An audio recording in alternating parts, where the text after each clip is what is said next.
కానీ ఎక్కడ కూడా తను జాగ్రత్త పడింది కదమ్మా. తన పూర్వపరాలు ఎక్కడి నుంచి వచ్చింది, ఎవరు నెంబరు ఏమీ రాకుండా జాగ్రత్త పడి. చాలా అంటే చాలా జాగ్రత్తగా పడ్డది. మరి కోపం వచ్చి మెడపట్టుని బయట గెంటలేదా? గెంటినా అప్పుడు మా ఆయన అడ్డేస్తున్నాడు, ఆ అమ్మాయి ఇక్కడే ఉంటది ఆయన ఆపేస్తున్నాడు కదా. అనేసి. మీ పేరెంట్స్ అమ్మా? మా పేరెంట్స్ ఊర్లో ఉంటారు. పిలిచావా? పిలిచి చెప్పావా? మరి ఈ లేదు, పరిస్థితి గురించి? చెప్పలేదు. చెప్తే బాధపడతారని ఇంకా నేను చెప్పలేదు. నువ్వే సాల్వ్ చేసుకోవాలని అనుకున్నాను. పిల్లలు ఎదుర్కొంటే ఈ దరిద్రం అంతా జరుగుతుంది. అంతే. మార్కెట్ కి వెళ్ళినప్పుడు ఒకసారి చూసావు, ఉమ్. ఈ పిల్లలు రోజు ఇంట్లో ఎన్నిసార్లు చూస్తున్నారు. జరిగిందో నాకైతే తెలియదు, నీకు తెలియదులే, నేనైతే పిల్లలకి ఒకసారి తెలుసు. చూసిన. పిల్లలు చూస్తుంటారు కదా. మార్కెట్ కి ఆవిడ ఎందుకు తీసుకెళ్ళాలా? పిల్లల్ని చూసుకుంటుందా ఇంట్లో? పిల్లల్ని ఆయన కూడా ఉన్నాడు కదా, ఆయన చూసుకుంటాడు ఆవిడ తోడు. అతను బయటికి వెళ్ళారు, అతను లేరు అప్పటికి. నేను వచ్చేసరికి సడన్ గా అతను ఉన్నారు, ఇంకా అమ్మాయి ఇంకా వాళ్ళతో పాటు నీకు ఉంది. ఎలా అనిపిస్తుందమ్మా ఇప్పుడు? పర్వాలేదు, కొద్దిగా ఏదో కొద్ది మెల్ట్ అవుతున్నావా? పర్లేదు అన్నట్టు ఏమన్నా అనిపిస్తుందా నీకు? అంత సాఫ్ట్ గా మాట్లాడుతున్నావు అంటే. మా ఆయన మంచోడే, ఆ అమ్మాయి మంచిదే, ఆ అమ్మాయి ఇల్లు వాకిలు అన్ని అంటే మా ఆయన మంచోడేనే, యాక్చువల్ గా మంచోడేనే, బట్ దాని వల్లే అలానే తయారయ్యాడేమో అని అనిపిస్తుంది. అది. ఈ అమ్మాయి కూడా మంచిదే కదా. ఇప్పుడు చూస్తూ ఉంటే కనుక ఈ ఒక్క సబ్జెక్ట్ తప్ప మిగతా అన్నిటిలో ఈ అమ్మాయి మంచిదిగానే అనిపిస్తుంది కదా. నువ్వేమైనా కొద్దిగా మెల్ట్ అవుతున్నావా? మంచిదయా అని అనిపించింది, కానీ ఇలా చేస్తుందని నేను ఎక్స్పెక్ట్ చేయలేదు కదా. సో ఆ అమ్మాయి మీద అయితే కనుక నీకు ఇప్పుడు పీకల్లోతు కోపం ఉందిగా? కోపం అయితే ఉంటది కదా సార్. మార్కెట్ కి ఎంతసేపు వెళ్ళి వస్తావు నువ్వు? నేనా ఒక హాఫ్ అన్ అవర్ లో వెళ్ళొస్తా, దూరం వెళ్ళాలి కొంచెము. మీ ఆయనకి నీకు మధ్యన ఇప్పటి వరకు ఈ అమ్మాయి ఎంట్రీ వరకు ఎటువంటి ప్రాబ్లం లేదు అంటే ఆ 5 months 6 months సరిగ్గా చూసుకోకపోవటం తప్ప అవసరాలు చూసుకుంటున్నాడు. భార్య భర్తలుగా మీ ఇంట్లో ఇద్దరి మధ్యన బాధ్యతలు అన్ని సంబంధం ఉంది. రెస్పాన్సిబిలిటీ అన్నిగా చూసుకున్నారు, పిల్లల విషయంలో గానీ నా విషయంలో గానీ మా పేరెంట్స్ విషయంలో కూడా చాలా మంచిగా తాగుడు గీగుడు ఏం చూసుకుంటున్నారు. అలవాటు ప్రాబ్లం లేదు. ఏం లేదు. నాకేమైనా కావాలి అని అనుకుంటే నాకన్నా ముందే గెస్ట్ చేసి తెచ్చేస్తారు అనమాట, అంత బాగా చూసుకుంటారు. Good good. Nice. ఇప్పుడు ఆ గెస్ కూడా చేయట్లే.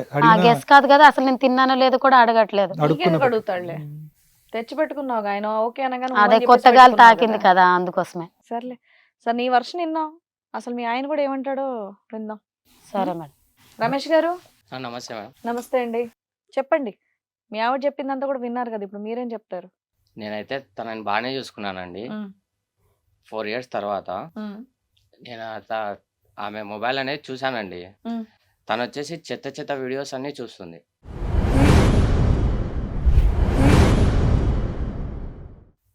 మొబైల్లో నేను ఆఫీస్కి వెళ్తాను కదండి, ఆఫీస్కి వెళ్ళినా నాకు అదే మైండ్లో వస్తుంది, అవే థాట్స్ వస్తున్నాయి. తను ఎందుకు అట్లా చూస్తుంది, ఎందుకు అలా చేస్తుంది, నాకు అర్థం కావట్లేదు. నా కొలీగ్ వచ్చేసి ఇలా మోటివేట్ చేశాడు నన్ను, ఎందుకు ఇంత సఫర్ అవుతున్నావు, ఎందుకు ఇలా బాధపడుతున్నావు, ఏమైంది, ఏం కథ అంటే నేను చెప్పేశాను తనకి, ఇట్లా నా భార్య వచ్చేసి ఇట్లా మొబైల్లో చెత్త చెత్త వీడియోస్ అలా చూస్తుంది, అవి ఇంకా చెప్పుకోలేనిటివి, చాలా అంటే చాలా చెత్తగా అని చెప్పి నేను చెప్పాను. ఇంకా తను నాకు చాలా అంటే చాలా మోటివేషన్ చేసి నన్ను ఓదార్చి నన్ను బాగా ఫ్రెండ్లీగా చూసుకుంటాండే. కాదు, ఈవిడ్ని డైరెక్ట్ గా ఎందుకు అడగలేదు రమేష్? నీ భార్యే కదా, ఏంటి అంత బొమ్మలు చూడవలసినటువంటి అవసరం ఏంటి? నా దగ్గర సీక్రెట్ మెయింటైన్ చేస్తుంది, నాకు ఏదైనా తెలియకుండా చూస్తుంది. నాకు ఏదైనా సరే చెప్పొచ్చు కదా, నేను ఓపెన్గా తనకైతే చాలా ఓపెన్గా ఉంటాను. తననైతే ఎంత సర్ప్రైజ్ చేశానంటే అంత సర్ప్రైజ్ చేశాను. ఏదైనా సరే మంత్లీ ఒకసారి బయటికి తీసుకొని తను నిన్ను సర్ప్రైజ్ చేసింది. మూవీకి వెళ్ళడము అలా చేసేటోడిని నేను. నీ ఫ్రెండ్ ఏం మోటివేట్ చేసేవాడు నిన్ను? ఇదంతా కామన్, పర్లేదు అన్న. నా ఫ్రెండ్ వచ్చేసి అంటే అమ్మాయి. ఓకే. అమ్మాయి తన పేరు వచ్చేసి సోనీ. సోనీ ఏం మోటివేట్ చేసింది? అంటే ఆవిడ వీడియో చూస్తుంది, మన లైవ్ లో చేద్దాం ఉందా? లేదండి, మరి నేను బాధపడుతుంటే తను చూడలేకపోయింది. కొలీగ్ కదండి, చూడలేకపోయింది నన్ను. అయితే అమ్మాయికి ఆల్రెడీ జాబ్ ఉందా? జాబ్ ఉంది. మరి ఆ సోనీనేనా మీ ఇంటికి వచ్చిన అమ్మాయి? అవునండి. మరి జాబ్ లేదని కదా నువ్వు ఇంటికి తీసుకొచ్చావు? అంటే అదే జాబ్. ఇప్పుడు మాకు అదే చెప్పింది, జాబ్ సెర్చింగ్ కోసం అని వచ్చిందండి, రిలేటివ్ అట. మా ఆయన చెప్పాడు కాబట్టి మా ఆయన ఉత్తముడు, అందుకే నేను నమ్మాను అంటుంది. సో జాబ్ మానిపించి తీసుకొచ్చావు అనమాట, ఇంట్లోకి ఎంట్రీ అవ్వదని. అంటే ఇప్పుడు తను జాబ్ చేస్తుందండి. నువ్వు బాగా తడబడుతున్నావు అయ్యా, బాగా తడబడుతున్నావు. అంటే నువ్వు ఏదో అబద్ధం చెప్పడానికి ట్రై చేస్తున్నావు, నీకు అబద్ధం చెప్పడం రావట్లా. లేదు మేడం, అది కాదండి. మరి ఏంటో డైరెక్ట్ గా మాట్లాడు, డైరెక్ట్ గా చెప్పు. ఇప్పుడు అమ్మాయి ఇంత కరెక్ట్ గా స్పష్టంగా చెప్పింది అన్ని. సరే, మీ ఆవిడ వీడియో లేదో చూస్తుందా, ఆవిడని అడిగావా? ఫస్ట్ ఆవిడని అడిగావా, లేదా వేరే ఆడదాని దగ్గరికి వెళ్ళి చెప్పేసి వస్తావు మా ఆవిడ ఇలా చేస్తుందని? మొగుడు చేసే పనేనా ఇది? అంటే ఇప్పుడు నేను ఆమెతో మీ ఆవిడని మాత్రం అడగగానే పక్కోళ్ళకి వెళ్ళి మీ ఆవిడ ఏం చేస్తుందని చెప్పేసి వస్తావా? ఏం మాట్లాడుతున్నావు, ఏం చెప్తున్నావు నువ్వు? ఒక వీక్ మూమెంట్ లో నేను ఆమెతో రిలేషన్ అసలు ఒక్కసారి ఈవిడని అడిగావా? నేను అడగలేదు. ఎందుకు అడగలేదు? అంటే తనే చెప్పొచ్చు కదండి, నాకు ఓపెన్ కావచ్చు కదా. నేను ఆమెతో సరే ఓపెన్ తను ఉంటున్నాను. చెప్పలేదు, తంది తప్పు. పోనీ నువ్వు అడగొచ్చు కదా, నువ్వు మంచోడివే కదా, బాగా సర్ప్రైజులు చేస్తావు, మరి ఇది కూడా అడగొచ్చు కదా. ఏమైంది, ఎందుకు ఇలా చూస్తున్నావు, ఏమైనా ప్రాబ్లమా, ఇబ్బందా అని అడగొచ్చు కదా. అసలు బేసిక్ కారణం తెలుసుకోవాలి అరే కదా బాబా. రమేష్. ఇప్పుడు వాళ్ళు ఇది చెప్పట్లేదు. నువ్వు డైరెక్ట్ గా చెప్పు, నాకు ఆ అమ్మాయి నచ్చింది, ఆఫీస్ లో కొలీగ్, పొద్దున నుండి సాయంత్రం వరకు కలిసి ఉన్నావు, ఆమెను బాగా అట్రాక్ట్ అయిపోయి ఇంటికి తీసుకొచ్చి పెట్టుకున్నాను, డైరెక్ట్ గా చెప్పేసి. లేదు మేడం, తను సూసైడ్ చేసుకుంటా అనింది ఆ? సోని. ఏది మీ ఆవిడ వీడియో చూస్తేనా? ఏం చెప్తున్నావయ్యా? ఏం మాట్లాడుతున్నావా తమ్ముడు? ఎందుకు సూసైడ్ చేసుకుంటాను అంది సోని? ఏంటి అంత గాఢమైనటువంటి బంధం? మీ ఆవిడ చెప్పిన విషయం ఏంటి, నువ్వు చెప్పే విషయం ఏంటి, అసలు క్లారిటీయే లేదు. తప్పంతా నీదేని అర్థమైపోతుంది నువ్వేం మాట్లాడకపోతే. నీకు అబద్ధం చెప్పడమే రావట్లే ఇక్కడ. ఏంటి ఎంతకాలం బట్టి మీ షో రన్నింగ్ చెప్పు. మేము 2 years రిలేషన్షిప్ అదే. బ్రేకింగ్ న్యూస్ చెప్పు మరి ఇంకా. అందుకే సూసైడ్ అని ప్రెగ్నెన్సీ వచ్చింది. ప్రెగ్నెన్సీ వస్తే వాళ్ళ పేరెంట్స్ నాకు ఫోర్స్ చేశారు. తను వచ్చేసి సూసైడ్ చేసుకుంటా అనింది. నాకు ఏం చేయాలో అర్థం కాక తనకు ఒక రోజు చెప్పేసాను, ఇలా నా రిలేషన్షిప్ రిలేటివ్ అని చెప్పి ఇంట్లో తీసుకొచ్చి పెట్టుకున్నావు. ఇప్పుడు అమ్మాయి ప్రెగ్నెంటా? ఆ, ఇప్పుడు ప్రెగ్నెంట్ తీయించేసారా? తీయించేసానండి. ఎంతకాలం అయింది తీయించేసి? తీయించేసే ఇంటికి తీసుకొచ్చినట్టు. 1 year అయింది. 1 year అయింది. లాస్ట్ ఇయర్ స్టోరీ ఇది.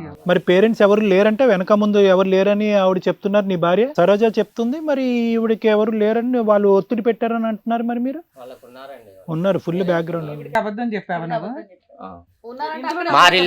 మా రిలేటివ్స్ నుంచి తీసుకొని వచ్చా అని నాన్న, చెప్పాను. ఇందులో నాకు అసలు ఒక డౌట్, ఎంతకీ ఆ వీడియోలు చూసేది నిజమా కాదా? ఆ వీడియోలు చూస్తుంది. ఆ. వీడియోలు చూస్తే తప్పేంటి నీ దృష్టిలో? అంటే తను చెప్పాలి కదండి నాకు. ఏం చెప్పాలా? నువ్వు ఒక సోనీని మెయింటైన్ చేస్తున్నావు, నువ్వు చెప్పవు. వీడియోలు చూస్తే తప్పేంటి? అంటే ఈ వీడియోలు చూస్తే తప్పు కాదనేది మనకి తెలుసు సబ్జెక్టు. ఏదో ఒక కారణం చూపెట్టు. ఇప్పుడు ఏం దొరకలేదు, ఆ బొక్కలోడి బియ్యంలో రాళ్ళు ఏరాలి, ఏం దొరికింది, వీడియో చూస్తుంది. ఏం చూస్తుంది, ఎటువంటి వీడియోస్? అవి చిత్త వీడియోస్. అదే నాన్న, చెత్త వీడియోలు చూస్తే తప్పేంటి? నువ్వు ఇటువైపు డైరెక్ట్ అయ్యావు కాబట్టి అటువైపు ఆ అమ్మాయికి ఇంకా వీడియోలు చూడటమే ఆస్కారమైంది. సార్ అతను అసలు ఆయన దృష్టిలో అది తప్పేంటో నాకు అర్థం కాలే. చెప్పమ్మా, తప్పేంటి నీ దృష్టిలో? అంటే వీడియోలు చూస్తే తప్పు, నీకు చెప్పాలి. ఆ వీడియోలు చూడాలంటే నీకు చెప్పాలా? నీకు ఆ చూస్తుందని తెలిసినప్పుడు ఆ అమ్మాయిని అడగొచ్చు, లేదా మీ ఇద్దరు కలిపి చూడొచ్చు. అది మీ ఇద్దరు పర్సనల్ కదా, అది చెప్పాలి కదండి. తను నువ్వు చెప్పలేదు అడగొచ్చు కదండి. కదా. అంత సర్ప్రైజ్, ఆవిడ మనసులో ఏముందో నీకు ముందే తెలిసింది. వీడియోలు చూడడం గురించి తెలీదా? ఆవిడ ముందే ఏం కోరుకుంటుందో నువ్వు తెచ్చి ఇచ్చేస్తావట సెకండ్స్ లో. చెప్పు సరోజా. అది నువ్వు చెప్తున్నావు, ఆవిడ చెప్తుంది. ఆవిడ ఫీలింగ్స్ ఏంటో నీకు తెలీదా? వీడియోస్ చూడటం కరెక్టా రాంగా అమ్మా? అందరికీ నమస్కారం. నేనండి మీ శ్రీవాణి. హిట్ టీవీలో ప్రసారం అవుతున్నటువంటి ఇది కథ కాదు జీవితం కార్యక్రమానికి మీరు చూపించేటటువంటి ఆధారాభిమానాలకి మేము ఎప్పుడు కృతజ్ఞులై ఉంటాం. ఇది కథ కాదు జీవితంతో పాటు మీకు నచ్చినటువంటి కాంటెంట్ ని యూట్యూబ్ కంటే 1 week ముందుగా చూడాలి అంటే మీరు హిట్ టీవీ యాప్ లో చూడొచ్చు. దానికి మీరు చేయాల్సిందల్లా ప్లే స్టోర్ లేదా యాప్ స్టోర్ లోకి వెళ్ళి డౌన్లోడ్ చేసుకోవడమే, అది కూడా ఫ్రీగా. మ్యామ్ నేనైతే వీడియోస్ ఏం చూడలేదు మ్యామ్. అయిపోయింది. ఎందుకంటే నా మీద ఏదో తప్పు పట్టాలి కాబట్టి ఇవన్నీ నిందలేస్తున్నారు. ఆ నోరే మెదపట్ల, అది ఆ నిజమని మేము ఎట్లా అనుకుంటామమ్మా? ఇవన్నీ నా మీద కావాలని నిందలేస్తున్నారు. నిజంగా నేను చూసిన దాన్ని అయితే నువ్వు ఇలా చూస్తున్నావు, ఎందుకు చూస్తున్నావు, నీ ప్రాబ్లం ఏంటని అడగాలి కదా మేడం. వీళ్ళిద్దరు ఒకటే ఆఫీస్ లో వర్క్ చేస్తారని తర్వాత తెలిసింది. ఇక్కడికి వచ్చిన ముందు తెలిసింది నాకు. వీళ్ళిద్దరు లివింగ్ లో ఉన్నారు, 2 years 3 years లివింగ్ లో ఉన్నారు.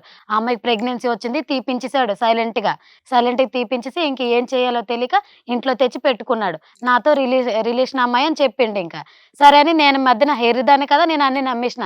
ఈ మొహం చూసి వీడు నా మీద ఎంతో ప్రేమ ఉందని నమ్మేసిన. ఇంకా హిట్ టీవీ యాప్, ఇందులో short news, live news, entertainment shows, movies, digital magazines తో పాటు మీ జిల్లా వార్తలను కూడా ఫ్రీగా చూడొచ్చు. ఇంకెందుకు ఆలస్యం, వెంటనే హిట్ టీవీ యాప్ ని డౌన్లోడ్ చేసుకుని ఫ్రీగా ఎంటర్టైన్మెంట్ పొందండి. Hit TV app. Hit TV app. Please download hit TV app. Hit TV app ని ఫ్రీగా డౌన్లోడ్ చేసుకొని ఎంజాయ్ చేయండి. మీకు నచ్చిన ఎంటర్టైన్మెంట్ కోసం హిట్ టీవీ యాప్ ని ఫ్రీగా డౌన్లోడ్ చేసుకొని ఎంజాయ్ చేయండి. హిట్ టీవీ యాప్ ని డౌన్లోడ్ చేసుకుని ఆస్వాదించండి, ఆశీర్వదించండి. ఇంతమంది సెలబ్రిటీలు హిట్ టీవీ యాప్ ని డౌన్లోడ్ చేసుకోండి అని చెప్తున్నారంటే ఎంత మంచి యాప్ ఆలోచించండి. అమెరికా అమెరికా అమెరికా అమెరికాలో చదవాలనుకునే వాళ్ళకి విశ్వసనీయమైన పేరు మన శౌర్య కన్సల్టెన్సీ. UK లో 1 year masters, UK లో 1 year masters, 2 years work permit up to 5 years visa. Contact Saurya Consultancy. Contact 89851 89851.